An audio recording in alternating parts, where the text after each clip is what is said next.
Hello guys, welcome back to my YouTube channel. In this video, I am going to show you how to fix Snapchat ban on iPhone iPad.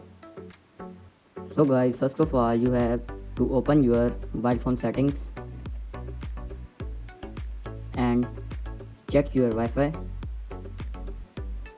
Make sure that you are connected with strong internet connection. And after this, go back, scroll it down. Now tap on General, tap on iPhone storage, and tap on Snapchat. Tap on offload.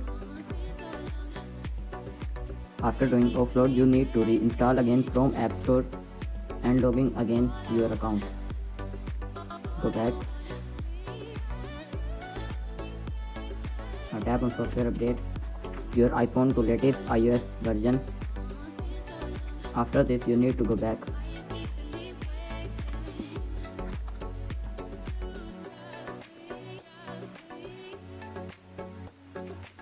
You need to open App Store.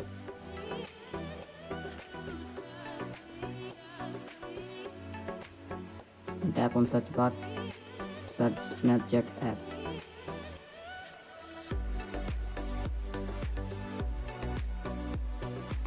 Now tap on open.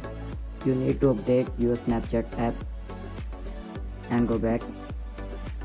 After this, your problem still not solved, then restart your device. Solved, your problem will be fixed. After doing all steps, your problem will be fixed. Hope you like this video. If you like this video, please do subscribe, comment and share. Thank you.